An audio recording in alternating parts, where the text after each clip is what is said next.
Good afternoon, everyone. Gabe Velazquez here with you, transparenttrading-solutions.com. Hope everybody's doing well, having a great trading week. It's only Tuesday, but it's a shortened trading week, everybody. As everybody knows, Good Friday, but shortened trading week in the sense that the NYSE will be closed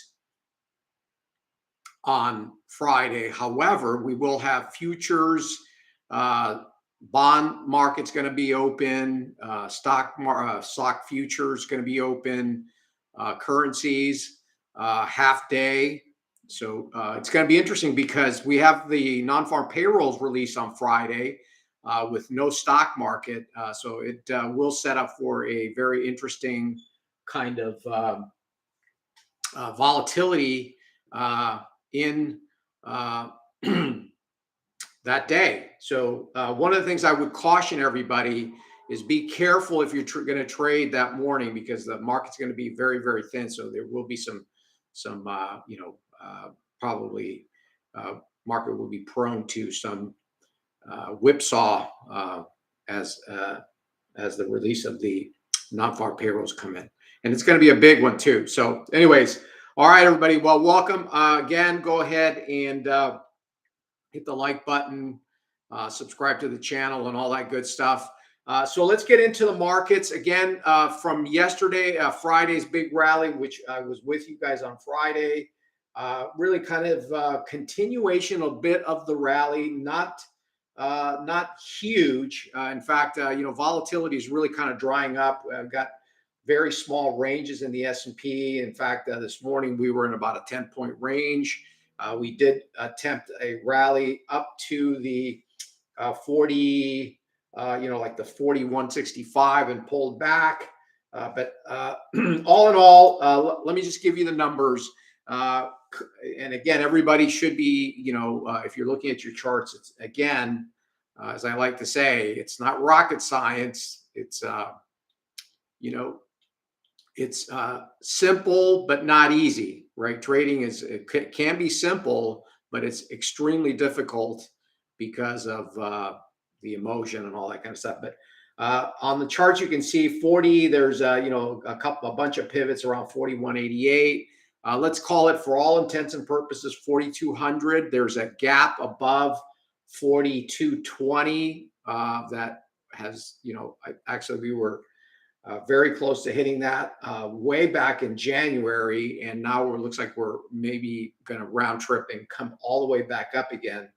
Although the market did pull back some today, not a big deal. 22.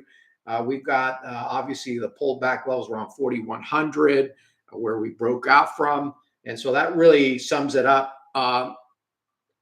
Going into the non-farm payrolls on Friday, and then next week's going to be huge. We got another CPI number. We got bank earnings coming out. We got so far looks like the market's kind of just meandering about in anticipation of more data. What was interesting again is the bond market today. We're getting a bunch of weak economic data, which in fact we got the ISM yesterday. We've got the JOLTS number today was kind of weak.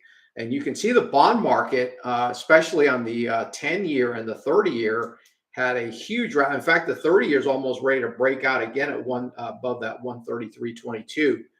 The 10-year also on the cusp of breaking out above that 117 level, which it's been in a big old wide range. So we'll see how that goes.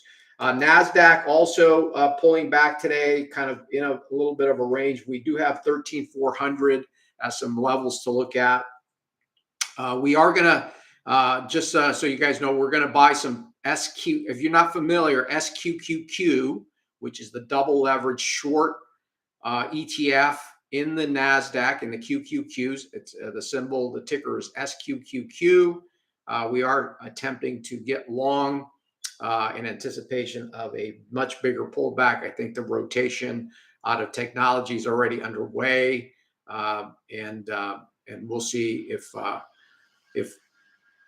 these a lot of these Nvidia today got really sold off pretty good. So I think we're probably in the midst of having all these crowded technology plays, more rotation, I think. What was interesting also kind of in under the hood this today, and we did discuss this with our members. In fact, some of our members are long XLE in their longer term portfolios. The fact that we came, yesterday everybody got all super excited about oil, bought a bunch of oil stocks, and those things got whacked today. So looking at the XLE chart, you can see very clearly there's a very distinct, in fact, some of my members are trying to sell calls right at that 87. You can see we came right up to that 87.66 distribution supply zone, and then pulled back really, really hard today. There are some buying levels on the XLE, so we're trying to get. We're going to probably look to buy XLE on some pullbacks. Okay, Russell really just right up to the top of the range, 1825. Very rangy, very choppy. Not a lot to do there. I think the next setups will be probably again on the Nasdaq and possibly on the S&P. Yep. For SQQQ, when are you looking to buy? Well, it's not a when. It's well, we're basing that, Robert, on the supply level, or the distribution as we call it here, TTS. So it's let me explain it in 20 seconds.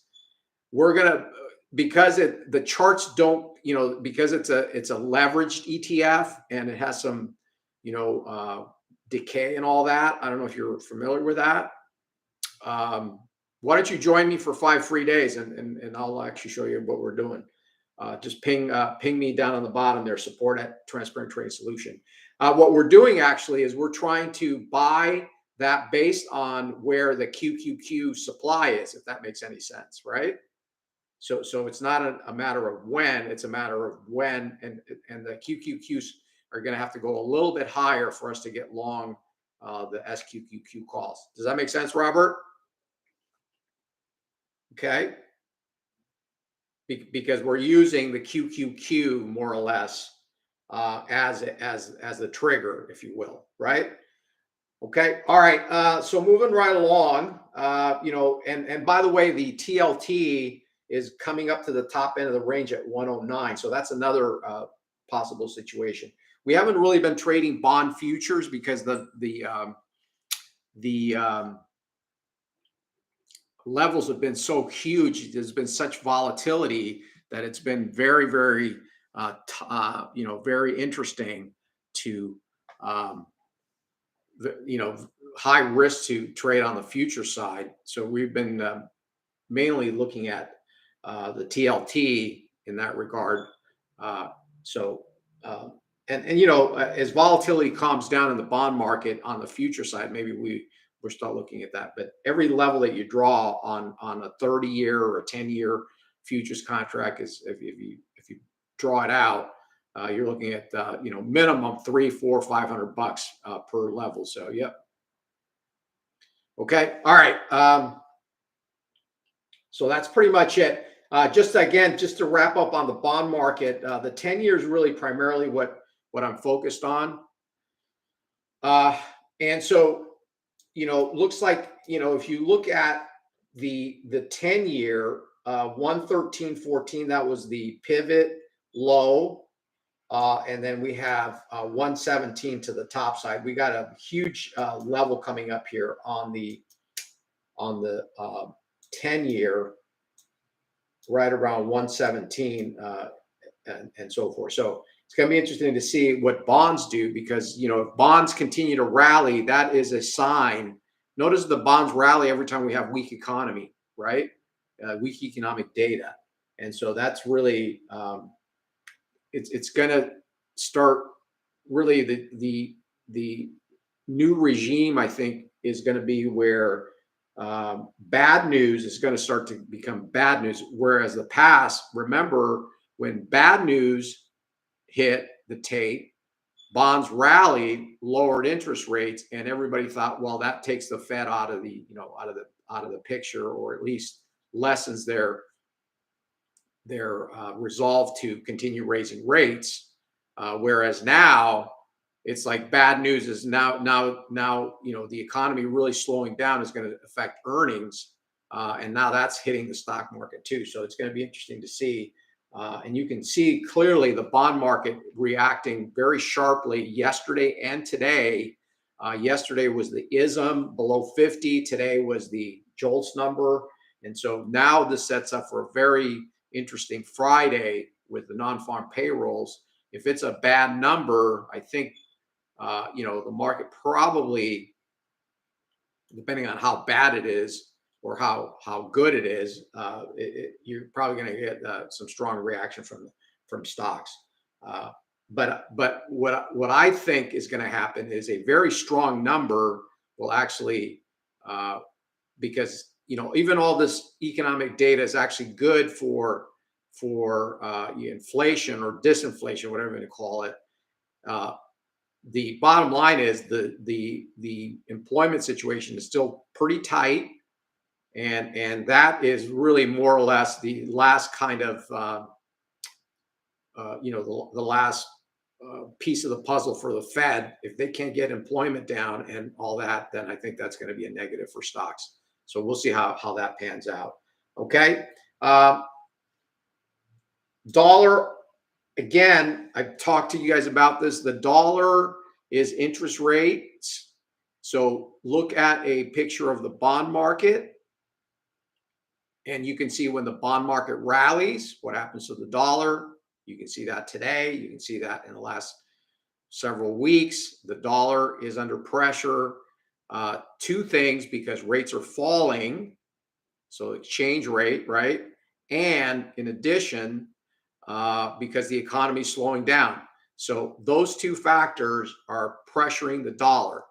And so in turn, you had a huge rally in gold today. We finally broke out. Remember, I was talking about that 2004 level. We kept bumping it, and then finally broke out above that. Also, silver, interestingly, got a really big bump today. In fact, there's some really nice levels coming up on gold and silver to short. So you might want to take a look at those, around 26 on silver, and about actually gold levels not that far away, around 2050 as well. So something you might want to look at there. Those were the standout markets today, really. Bonds and gold and silver, really. If you take a look at your charts, those were the two standout markets. We all know about oil over the weekend, right? We had the OPEC Plus come out and cut production. We know that oil gapped up. And in fact, it's kind of just meandering now after that big, huge gap from from Sunday. We are trying to get long oil on a pullback. We were long USO. This was really totally unexpected. Quite candidly, we got out too soon. We left a bunch of money on the table on that guy because we got out on Friday because it was sitting at daily distribution. But who knew, right? Other than obviously OPEC knew that they were going to come out with the news. And so it is what it is. Sometimes you play the charts and some stuff happens, and yeah, it's okay. You leave money on the table. That's just the way it goes sometimes. We also left money at the table on the miners, the gold miners as well. But, it is what it is. It's okay to leave money on the table as long as we got long oil at 65. So all in all, it's not a bad thing. Obviously, we're going to make more money, but you can always say that. Hindsight being 2020, right? That's we don't go into that. So oil again, but pull the lens back on oil, and we still haven't been able to break out above 82.65. So look at your charts, look at your daily chart of oil. Even with all this, all we've really done, in essence, is rally right back up to the top of the range, if you really think about it, right? 82.65-ish is the top of the range. We've bumped up there multiple times. Are we poised to break out? Possibly. But here's the thing. If the economy starts slowing down markedly, if there's uh, a material decline in in other words, if we go into a recession, which looks very, very likely, and some areas of the economy are already in recession, then I don't think oil has a ton of upside. And even with China and all that, that still hasn't produced any kind of significant upside. So we'll see. On the charts, this is about the fourth, fifth time, so the charts do augur better for a breakout, but we'll see what happens. So 82.65, you can see that very, very clearly on your charts. If you pull up your daily chart of oil, the West Texas crude, you can clearly see that. We are close to hitting that, but since Sunday, after the big gap, we essentially are just kind of range trading now. I would call it a consolidation, whatever you're going to call it, between, let's call it 79.50 and about 81.75. Okay. Nat gas, not anything going on there, just listless trading, $2, still trying to hold, but there's nothing. On one hand, it seems to be holding to. On the other hand, no, it's almost like people have just thrown in the towel on nat gas. It's just kind of, there's a buyer strike. There's just no interest. Looks like that's, you can kind of see that in the trading, where it just kind of sits there, just listless trading, not a lot of movement.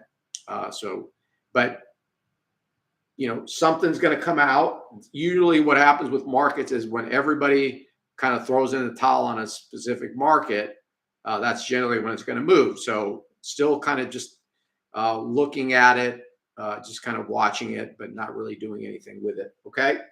And then on the grain markets, also, we had a nice run up in soybeans. We've been talking about this. Looks like soybeans are headed back higher towards the 1560 resistance, which actually it's 1550 resistance. You can see that again on your charts. If you pull up your daily chart of soybeans, you can see that very similar to the same pattern that we see in oil, where you keep bumping up against that 1550 area, and we'll see if that actually starts to break out to the upside. Maybe worth looking at. And then wheat stuck in a range, also hit that level, that lower level of 650 a bushel, and now struggling to get past 722. Corn also, again, I think I mentioned 675 as a possible short in corn. Never got there. It's starting to pull back again. So lots of even though it had a nice move up, now it looks like it's pausing again. So nothing really going on in the grain markets. We did have a pretty volatility last Friday when we had that report. I think I mentioned that a little bit. So that pretty much sums it up, everybody. Again, going to be really interesting Friday with thin market conditions, no stock market.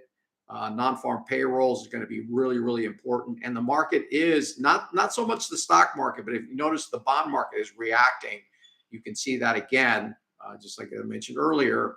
Look at yesterday's release of the ISM, which, by the way, is very low, which again signaling much weaker activity on the on the manufacturing front.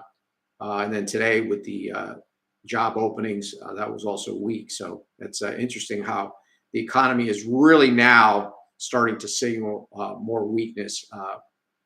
Essentially, we're going to probably go into a recession. And so that might affect earnings.